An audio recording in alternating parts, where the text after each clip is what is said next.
Our sign language interpreter is Anne, and we have a comprehensive bulletin lined up. And to kick us off, we shall be taking a look at matters education, where the government will compensate families whose kin died in Mukumu Girls High School in Kakamega following a food poisoning incident. This was revealed by Education Cabinet Secretary Rachael, who appeared before a Senate committee Wednesday morning. Additionally, Machogu said the government plans to employ an additional 35,000 teachers in the next financial year to reduce the problem of teacher shortage.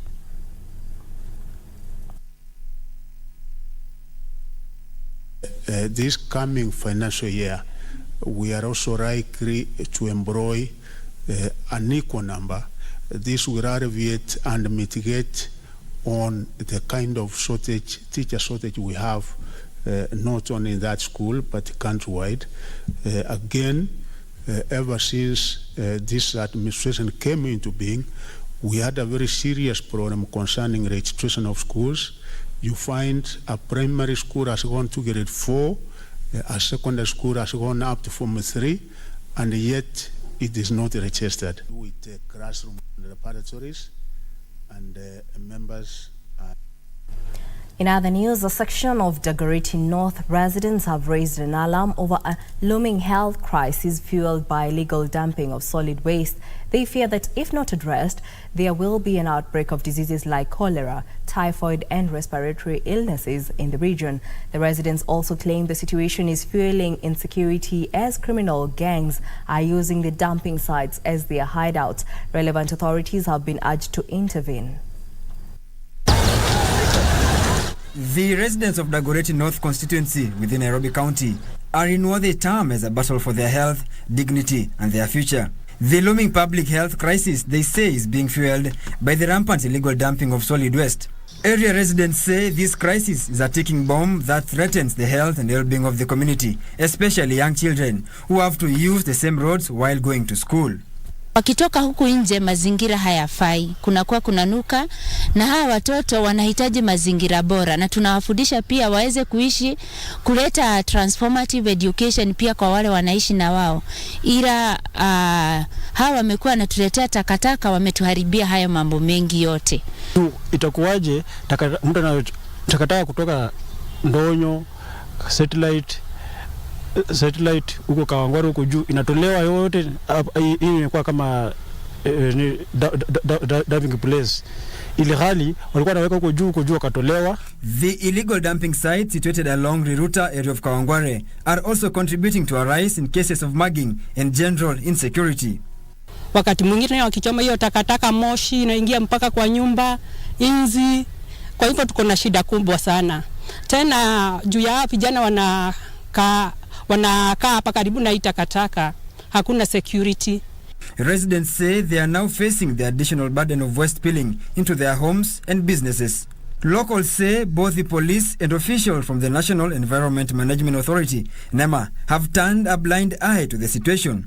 Matakataka ya Nairobi mzima yanaletwa hapa kwetu, na sisi tumejaribu kupiga kelele, tumejaribu kuandamana, tumekwenda mpaka kwa wahusika. They are now demanding immediate action and calling on Nairobi Governor Johnson Sakaja to prioritize the health, safety and well-being of people is entrusted to serve. Na hiyo ndio ile shida inatupata hapa. Tunaomba serikali itusaidie, sababu hata biashara zetu hakuna mtu atafanya biashara yake.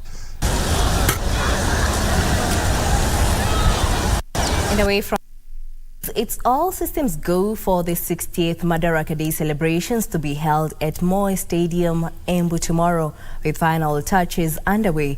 Eastern Regional Commissioner Paul Rochich says security has been beefed within the region.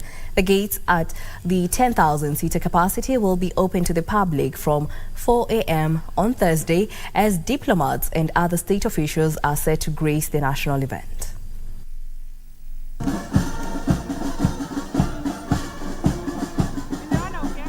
With just hours to marking the auspicious occasion of Kenya's 60 years of independence, Moi Stadium in Embu County, which will host the event, is full of activities, each team performing final rehearsals in preparation for the day.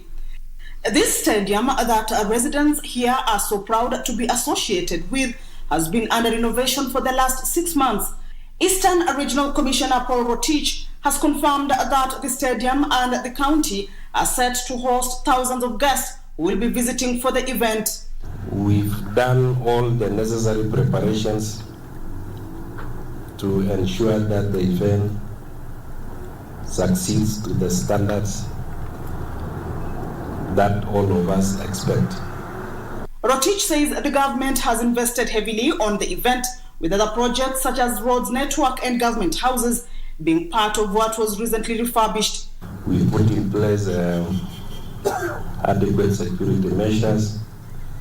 The police officers will be there to guide those who will be attending. The security officers will be there to provide security. The security officers will be there to guide the members of the public and to manage the crowd. Parking spaces within the central business district for the guests have also been provided. From 4 a.m. tomorrow, these very gates will be open to the members of the public to access the stadium and participate in commemorating Kenya's 60th independence celebrations, an event that they say has brought good tidings to the county. Kamche Menza for Lunchtime News in Embu County. Stakeholders in the land sector have urged the government to give the National Land Commission room to work as an independent entity. The stakeholders, who included professionals, faulted the proposal to move land governance function from NLC to the Ministry of Land as unconstitutional. The group at the same time urged the authority to probe some officials in National Land Commission implicated over the skewed valuation of land for compensation for purpose of accountability. Last week, President William Ruto, while in Isiolo County, took issue with the National Land Commission over the skewed valuation of land for compensation in instances where government has identified parcels for compulsory land acquisition.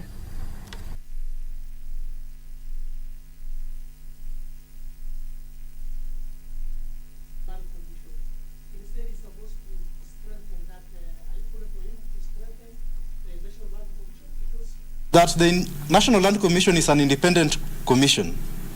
And in the event there's a problem within an institution, as he alleged, we've got institutions that addresses issues of corruption. So that then you don't attack the institution, but you deal with the individuals according to the law whom you accuse of being corrupt. So you don't transfer a function from the National Land Commission that has been bestowed upon it by the Constitution and the attendant statutes to the Ministry of Lands using corruption as an excuse. What you deal with is you deal with the corruption within the institution and strengthen the institution as an independent institution. For justice and promptness in the evaluation to be done independently, it needs to be in the National Land Commission as is currently, not under the ministry. Because if it is under the ministry, then it's subject to executive order even on the amounts of value. At least to make sure the interest of the citizen is protected so that they get fair compensation, let it be done by an independent body. Still on health matters, the death toll from the cholera outbreak in Siaya has risen to 5 after 2 more people succumbed to the disease. Siaya County Director of Public Health, Kennedy Orenjo, says so far all deaths have been recorded at Bondo Sub-County Referral Hospital. Orenjo is now calling on the public to maintain high standards of hygiene to contain further spread of the disease. 10 new cases have been reported, bringing the total number of those infected to 104. He was speaking while receiving donations, health equipment from a non-governmental organization.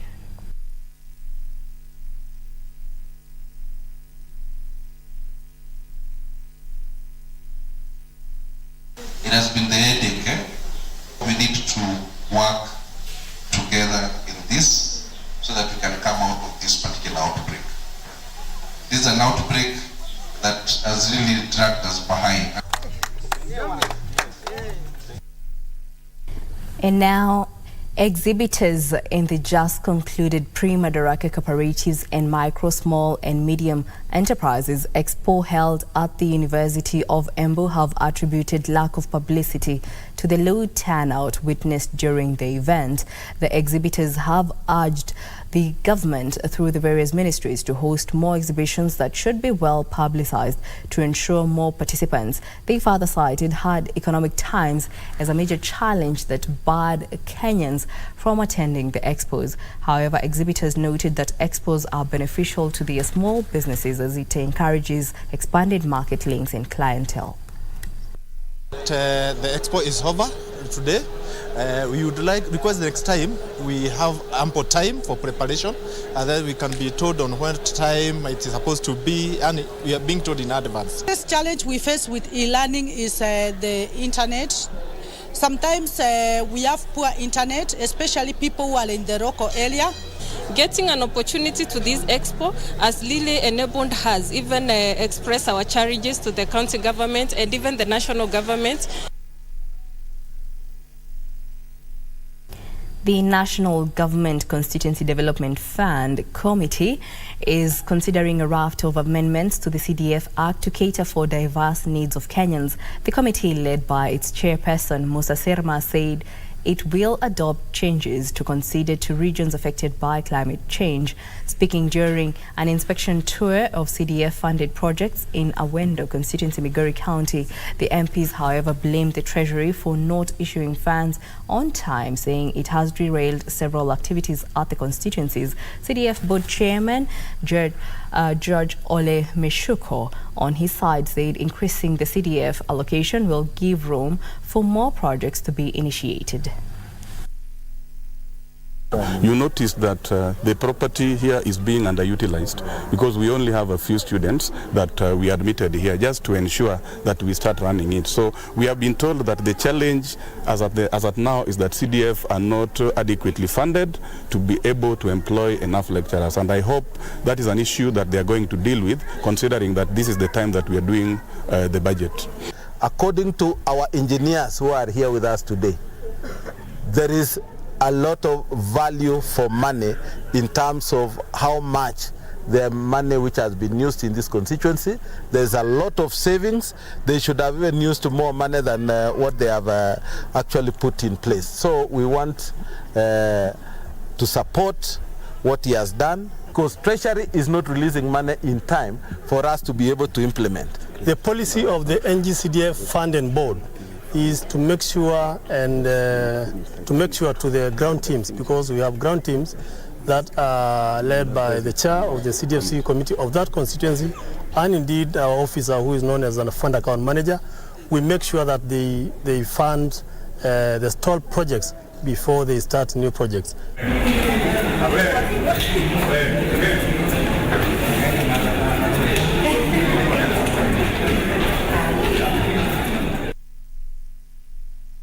On education matters, Samburu Governor Lati Lelelit has issued a stern warning to parents who are not taking their children to school despite them having attained the school-going age, while flagging off food for the early childhood development pupils in the county. The governor noted that it is through education that children will better their future and in turn contribute to the country's economy. Now, sentiments echoed by the area leaders who reiterated that the county government is committed to supporting the education sector in the region.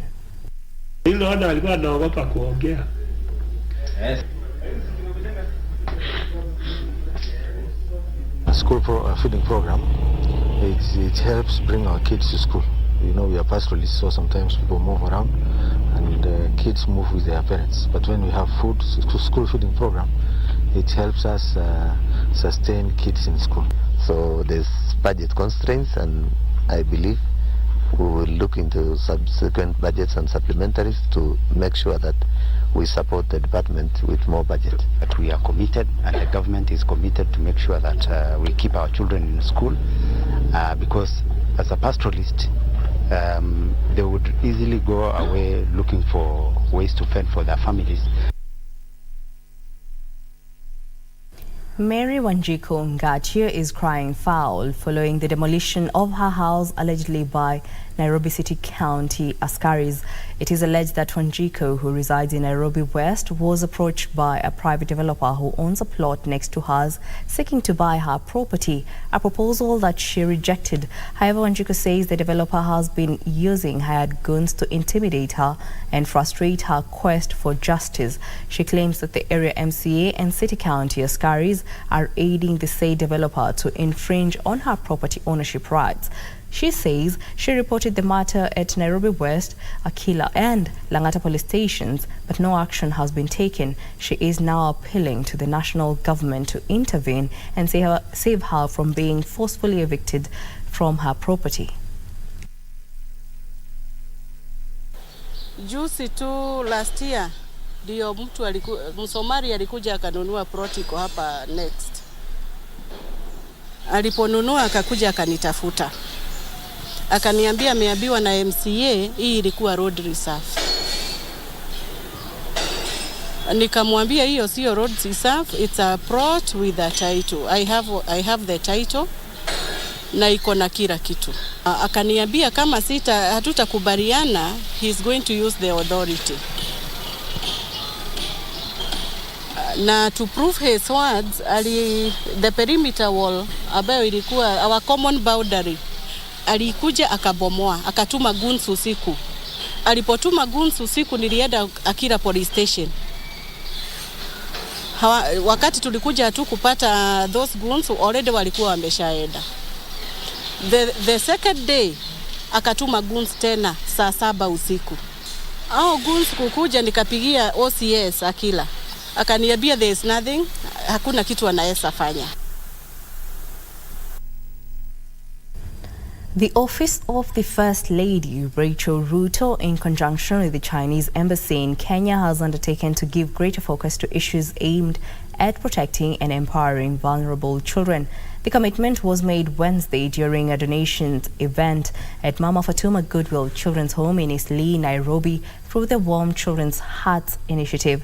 The donations included food, sanitary, health and education supplies made under the African Children's Caring campaign jointly initiated by Chinese First Lady Peng Liyuan and the Organization of African First Ladies for Development.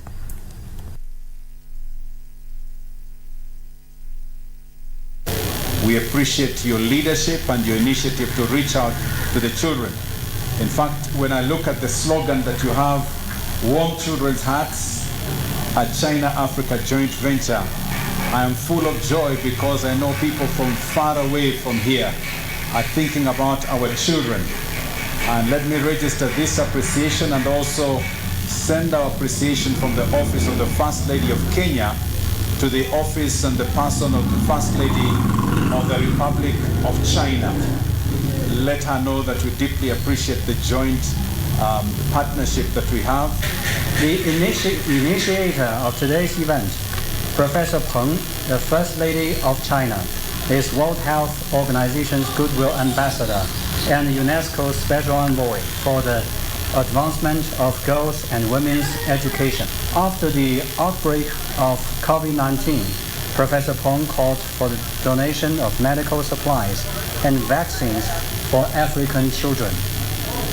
Youth and women in the name of Chinese government in 2020 and 2022. We thank you very much for coming, for your busy schedule, coming to this area of Isiolo today and coming to visit Mama Fatuma and present a very good donation. What we have to tell you is thank you very much. God will reward you.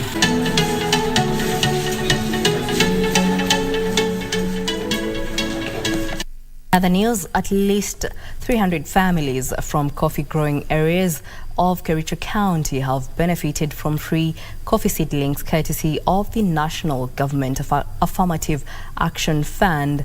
Well, in an exercise that was led by Kericho County Women Representative Beatrice Kemei at Fort Tenan, farmers from Kipkelion West, Kipkelion East, Aina Moi, Bureti, Belgut and Soyin Sigawet each received 100 seedlings and an additional free coffee seeds.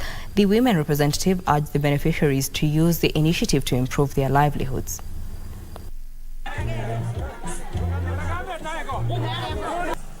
Coffee in Kenya is a very, very important cash crop. Leo tuna launch 30,000 seedlings, and those 100 seedlings is to occupy 0.1 acre. Here the point much. And I plead with our husbands, our brothers, our sons to allow our women to own that 1 point. Wakuwe na kitu wanasema, hii sasa hii coffee sio shamba ni yake, shamba sio yao, lakini coffee iko yao.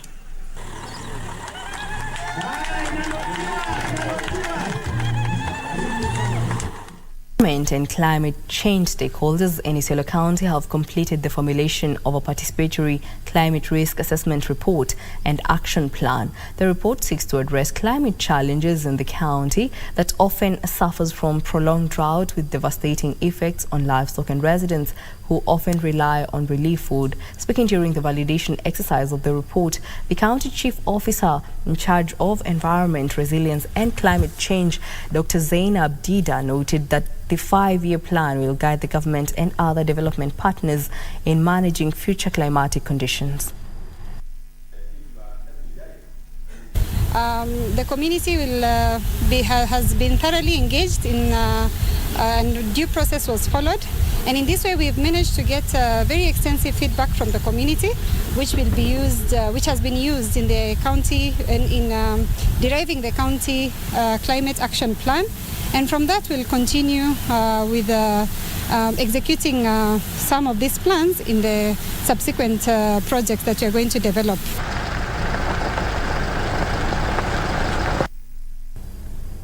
165 young people in Kisii have been trained on digital skills as part of the county efforts to improve digital literacy among the youth. Computer for Schools Kenya, in partnership with the Kisii Women Representative and a private organization, said Dr. Martin Kitholima that the participants had received comprehensive education and essential technological skills that will enable them seize promising opportunities for personal growth and empowerment through the innovative project.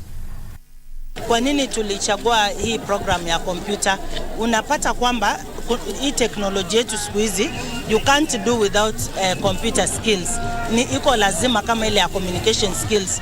Mtu anakuitia job, anakuambia lazima uwe na computer skills. At least tumetoa part of the qualification hawa wachache watakuwa nayo. During this event we've done mentorship. Our youths unapata vitu mingi sana wanapitia kwa kichwa.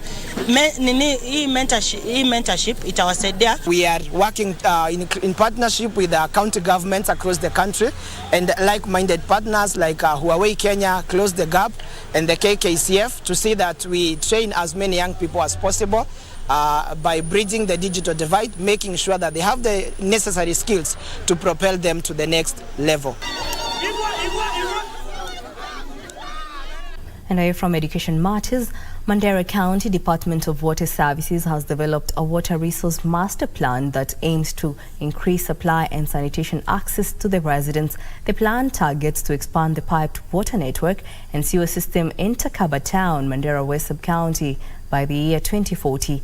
According to Deputy Country Representative UNICEF Mahbub Ahmed, 8.58 billion shillings will be needed for the project completion, which will involve 5 phases. Phase 1 will be done by rehabilitating and expanding existing water resources by the year 2029. Mandera Governor Mohammed Aidan Khalif said water challenges facing Takaba Town and other parts of Mandera County will end once Phase 1 of the master plan is completed. Takaba Town has historically, as we have been told by the residents, been plagued by water scarcity, often resorting to water trucking from places as far as Elwak, which is almost 120 kilometers. The output from the study is a master plan we are launching today. As you know, UNICEF did not only support us in the repair and rehabilitation of 95 boreholes water supply schemes to mitigate against the recent drought situation in the county, but also conducted a satellite-based water ground mapping, although the final findings of this exercise has not yet been shared with the county government. I have very strong conviction that with your support and with your forward-looking and proactive approach, this project will be funded and will be implemented. I have no doubt in it. The National Assembly Public Petition Committee has raised concerns over multi-purpose Thwake Dam water safety owing to heavy pollution of Athi River. Thwake Dam, which is a water reservoir, draws water from Athi River that cuts through Machakos and Makueni counties. The Parliamentary Committee toured the river for a fact-finding mission following a public outcry of a massive sewer discharge to the river from the Export Processing Zone Authority. Chairperson Nimrod Mbai observed that the concern is urgent and should be addressed immediately, as it might end up being a death trap to consumers of the water. We've seen so much of fresh effluent being released from houses, being released from factories, heading direct to Athi River and rolling down the river. From where we are standing is behind EPZA, and the sewer line is just broken. And we have a canal which has been built by, I think, the county government of Machakos to help in draining water in this area. So the sewer is flowing direct to the canal. It is not treated. We have companies dealing with chemicals from inside there. We have human beings from inside there who are using toilets. And all this sewer is going downward, is flowing downwards to the River Athi. And that means the same water is being used downstreams, all the way to Makueni and the Thwake Dam. This is very hazardous, and this is basically killing people directly.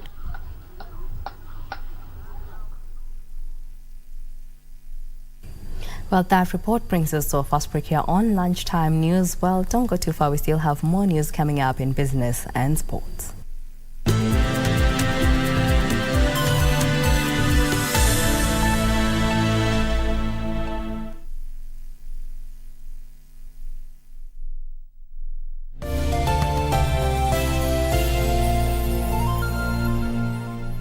Iwapo unakohoa, unahisi uchungu kwenye kifua, uchovu kila wakati, joto jingi mwilini, unakosa hamu ya kula au kupoteza uzito haraka bila kukusudia, na kutokwa na jasho jingi usiku, waweza kuwa waugua TB. Sasa wewe ni mtoto mdogo wewe. Mimi na tata yangu. Wewe una miaka ngapi? Mimi? 16.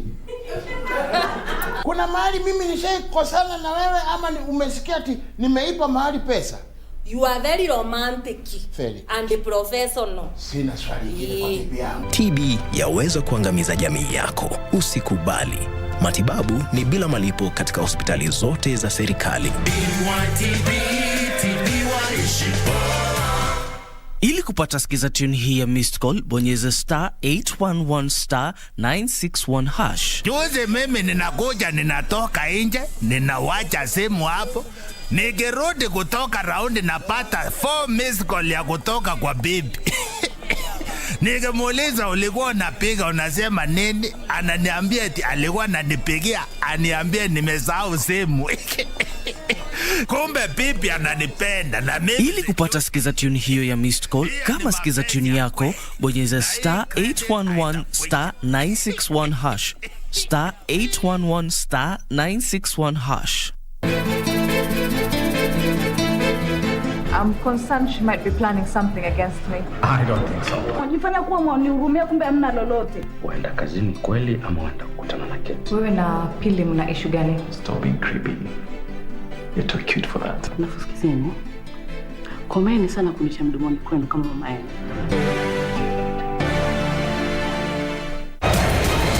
And now there are just 2 teams left. The cup holders take on Eintracht Frankfurt. What's the header? Daddy Olmo! The Red Bulls. And DK! against the Eagles. It's all or nothing time. It's Soboslai again. Kick-off on June 3rd. Canada!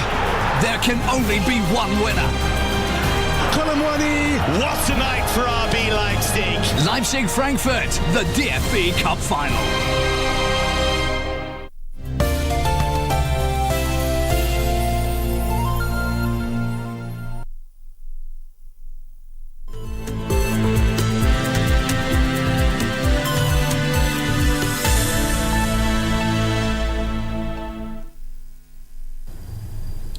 Welcome to the broadcast. This is Lunchtime News. Over 300 residents of Elelea sub-county in Turkana County have benefited from a 2-day free medical camp. The gesture, courtesy of Findlay Foundation from the United States in partnership with Ekwang Etau organization, also saw girls provided with free sanitary pads. The sponsorship targeted the most vulnerable in the society.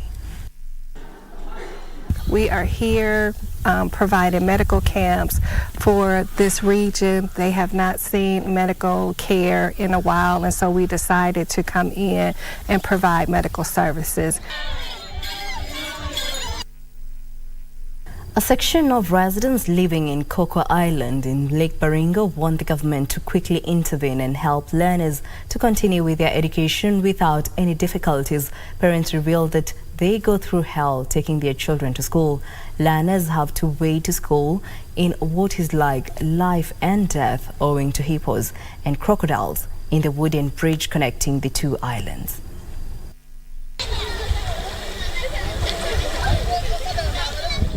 The journey to school for hundreds of learners in Kokwa Island in the Lake Baringo is not for the faint-hearted. Here, learners have to wade to school in what is like life and death owing to hippos and crocodiles in the wooden bridge connecting the two islands. Saa moja asubuhi tunaamka, tunashika watoto tunaanza kubeba watoto wakute maji ndio wafike shule. Kuna tu wenye wanakuanga wagonjwa tena wapenda kupita maji asubuhi, na pia tena tunaogopa kupita juu kuna siku yenye mamba iko popo iko. Sasa hakuna. The change of climate has led to the swelling of Lake Baringo submerging the bridge, but when the water subsided, it left the wooden bridge decomposed. Tuko na hiyo, tulikuwa na bridge lakini imesubmerge kwa sababu ya climate change na ongezaji ya maji. Tulikuwa na meli ambayo nililetea shule, lakini kwa sababu ya kuseeka na labda kuharibika ikaleta hiyo changamoto. This has, however, not dampened the spirits of learners who yearn to have a brighter future in the days to come. When the lake swelled, the pupils were using a school boat to cross from one island to the other, but the misuse of the boat and lack of fuel saw the engine break down and the boat grounded, subjecting the pupils to the dangerous journey to school. Sasa sisi kama wazazi wa kina mama ndio tunataka usaidizi. Tusaidike watoto wapate kufuga ng'ambo ile. Juu sisi tuko na watoto wengi kwa pande hii. For those from relatively well-off families, they used their raft boats.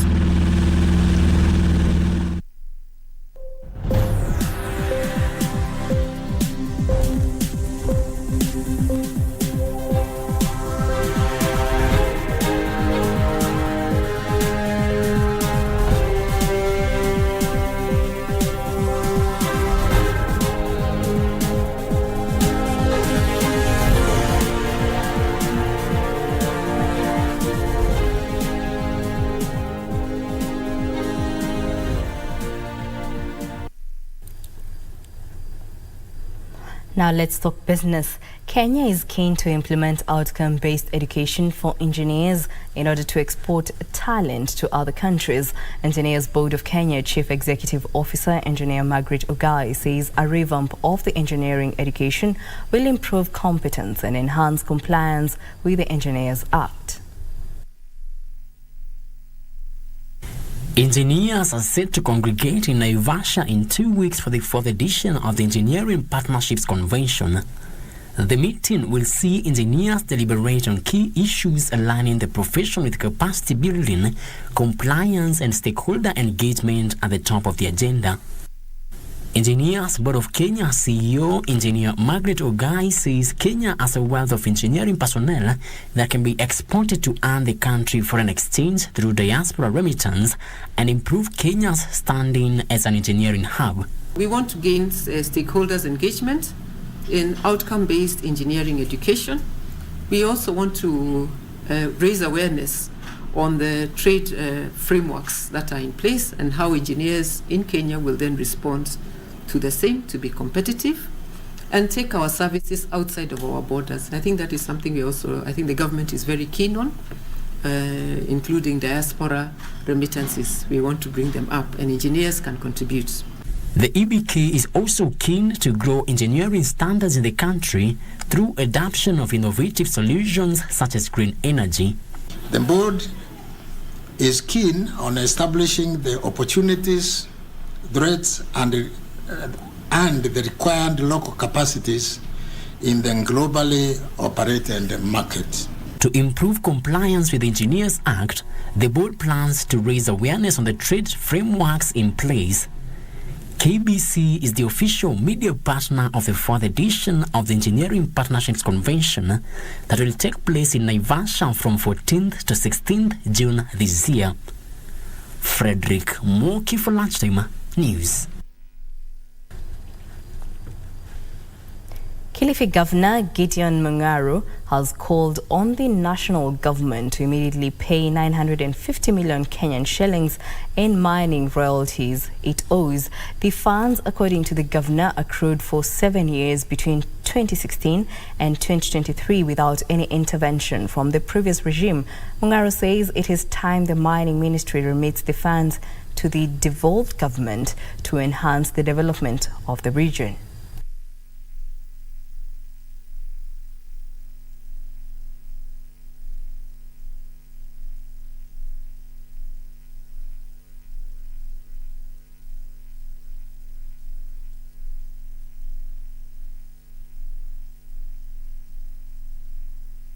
Mineral royalties should be shared at a ratio of 70 to the national government, 20% to county government, and 10% to the community. As a county, the national government treasury has held more than Kenya shillings, 950 million, since 2016 as proceeds of mineral royalties for Kilifi County. And as the Chief Executive Officer, I will lead from the front to ensure the funds are released to our county to help our people and communities. Yes. Thank you. Thank you.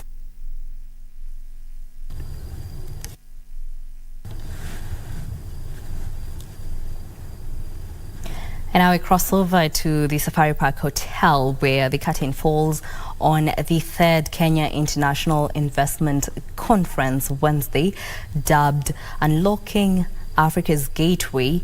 It brings together delegates from government, private sector, among other actors, with the aim of discussing strategies for unlocking Africa's potential in investment and trade. Let's listen in. A session, all ladies, and our participation was just to do the clapping and nod and listen. Until I was told by, was it the PS gender, that generally that is their day-to-day life, you know, that they find themselves in that situation every day. So that was a good taste of what we need to, what you guys go through. And I think it is time for us to ensure that we have this gender balance all through. Asanteni sana. So my name is Stephen Sang, Governor Nandi, Chief Whip, Council of Governors, but I'm here on behalf of the COG. To represent the Council of Governors on this event. I want to start by saying Excellencies, Deputy Governors present, Principal Secretaries present, development partners, government officials, distinguished guests, ladies and gentlemen, good afternoon. It is my pleasure to join you today for the 3rd Kenya International Investment Conference 2023, which brings together delegates from key trading blocs, government and private sector, development partners, and non-state actors. The current theme of the conference resonates well with the county government's goal of positioning counties as investment hubs is that we commit to provide legal, policy framework and infrastructural development to realize this goal. Distinguished participants, counties continue to focus on value addition and diversification of economic activities to realign with the current market trends and demands. To advance this agenda, county governments, in collaboration with the Ministry of Investment, Trade and Industry, have embarked on the establishment of county aggregation and industrial parks, KIBs, across the 47 counties. And I think the PS industry has given an elaborate presentation on this. 14 counties have already advertised for the construction and the setting up of these centers and the parks, and the next phase will be rolled out in the next financial year starting July. These parks will boost the overall national agro-processing, increase farmer income, create jobs, and reduce post-harvest losses, and connect counties through commodity exchange and warehouse receipting, and consolidate Kenya's produce for the export market. Ladies and gentlemen, agribusiness presents one of the untapped opportunities across counties in Kenya. Noting that the significant contributions to the economy, the county governments are committed in providing conducive environment and through legislation and policies to facilitate investments and encourage innovation. In the global space, Kenya is an active participant of the regional economic integration activities. The Africa Continental Free Trade Area Agreement, where Kenya is a signatory, provides an expanded African market by eliminating barriers to trade in Africa while promoting value-added production and trade across all the sectors. Article 3.3 of the agreement seeks to promote industrial development through diversification and regional value chain addition development. Is Nandi Governor, who is also the Vice Chair of the Council of Governors, Stephen Sang, at the 3rd Kenya International Investment Conference, where discussions are currently centered around counties as the new frontiers for investments. Well, we shall be keeping you updated as we move on. For now, we take a look at a different story where smart device manufacturer Oppo has entered the high-end phone market that has been gaining traction in Kenya by launching the Oppo Find N2 Flip. This is the second flip smartphone after Samsung Galaxy Z Flip. A report by Jumia Business Intelligence and GSMA Mobile on trends from the Kenyan smartphone and e-commerce industry showed that smartphone penetration in Kenya has grown to more than 60% of the population over the past 5 years. Despite a shrinking smartphone market, high-end devices saw increased demand. Oppo is now looking to tap the growing demand with the launch of the Oppo Find N2 Flip. Devices, it is becoming a new trend and an emerging trend. Why? Because most people want devices that are very portable according to their own experience. Somebody might want a device which is very comfortable and might or will be able to fit in any situation, but powerful at the same time. So this is a growing trend and a growing demand from most users. The Democratic Republic of Congo could overtake Peru to be the second top copper producer in the next 2 years and close the gap on top of Chile, as output growth slows in the Andean copper giants. Congo's copper production almost equaled Peru's in 2022 when Peru reported output of 2.44 million tons, as Chile produced 5.3 million tons. Here are more details on that story and other African business news. Congo has seen rapid acceleration in copper output over the last 2 decades, from almost zero 20 years ago, as company investment has increased, with mining firms looking for new sources of the metal to meet rising global demand. Peru has held the #2 copper spot for years, but a lack of new mining projects and regular protests have put its standing at risk. Congo's copper output is likely to overtake Peru to take second place. Meanwhile, entrepreneurs from China and Zimbabwe gathered for a business forum in Beijing on Tuesday to promote trade and investment between the two countries. The 3-day forum gave businesses from the two countries an opportunity to build relations and economic links in person. Zimbabwean representatives at the forum outlined the achievements of ZimTrade, also known as the National Trade Development and Promotion Organization, as a one-stop shop to facilitate foreign investment in the Southern African nation. They also say that Zimbabwe will continue to engage with the international community, especially China, in its quest for mutually beneficial investment and trade partnerships. China, Zimbabwe's third largest trading partner, is a top source of foreign direct investment in sectors such as mining, manufacturing, agriculture, construction, transport and tourism. Finally, the Access Bank of Nigeria has rewarded 55 members National Youth Service Corps with various cash grants. The bank stated that the financial grants were part of commitment to continually empower the youth through various entrepreneurial initiatives. A total of 15.5 million naira was given out to COP members with winning entrepreneurial ideas in Abuja, Delta, Kaduna, Kwara and River states, with the star winners receiving 1 million naira each.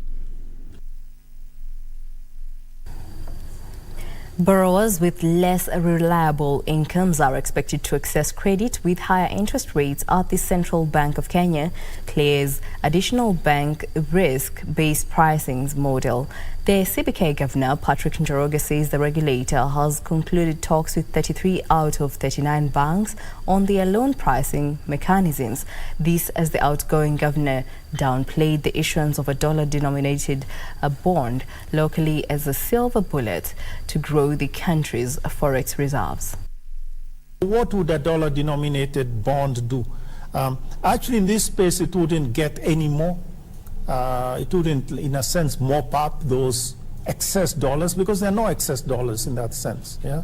It is only beneficial to the extent that it attracts new dollars from the rest of the world. And we do this in two ways. We do it in first, when we issue a Eurobond. Yeah? A Eurobond actually brings in new foreign currency into the system. And for the most part, when you float a Eurobond, it is bought by external investors. I'm talking of foreigners, residents elsewhere. It is true some of our institutions do also buy those Eurobonds, but I think the point here is significantly it is by non-resident investors that invest in our US dollar denominated Eurobond, and therefore the money comes in as new US dollars to us. Yeah.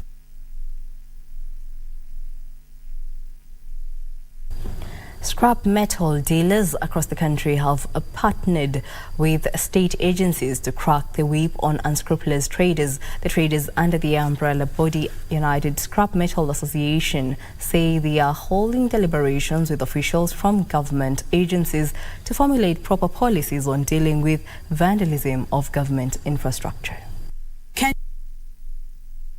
In the last 5 years, Kenya has witnessed a spike in cases of vandalism, with criminals targeting critical infrastructure like the standard gauge railway and high voltage pylons owned by state agencies.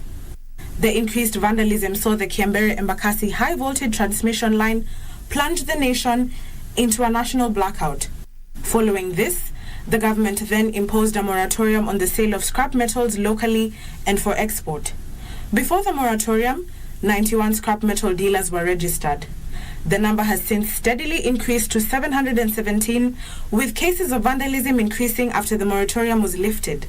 To this end, Industry players say there is a need to embrace innovation to monitor critical infrastructure by engraving them with different serial numbers before installation.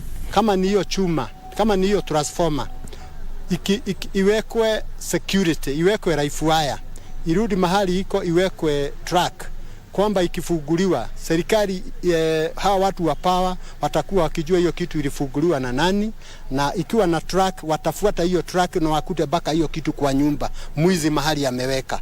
They say that dealers found culpable will have their yards delisted, licenses revoked and serve jail terms. Kuna wale watu wanapewa contract na watu wa Kenya Power.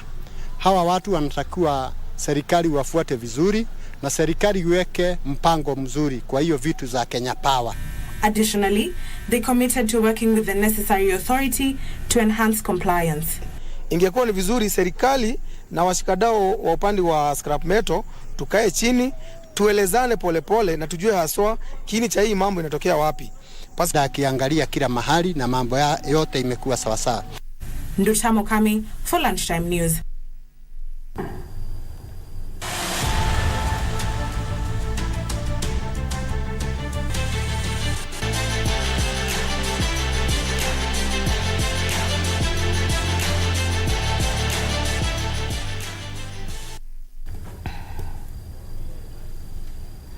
And now let's focus on sports news, where Britain's Cameron Norrie says he's relishing playing in the tough moments as he prepares to face home player Lucas Pouille at the French Open. The former world number 10 revealed earlier this year that he battled depression and alcoholism after a host of injuries derailed his career.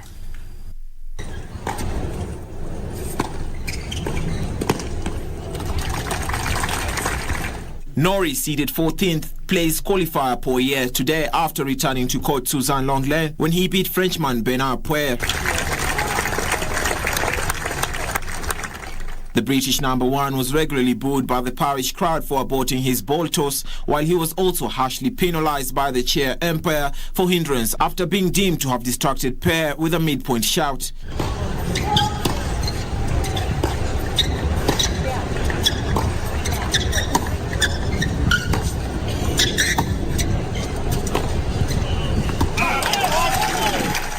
It was another controversial moment for Norrie, who was criticised by 22-time major champion Novak Djokovic for his behaviour at the recent Italian Open.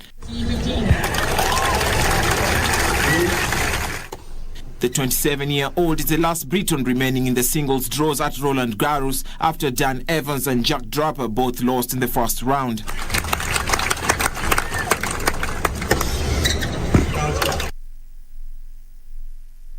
Roma boss Jose Mourinho says he respects Sevilla coach Jose Luis, claiming that Spanish side are favourites in tonight's Europa League final. Sevilla, record 6-time winners, have never lost a Europa League final, while Mourinho has won all his 5 European finals.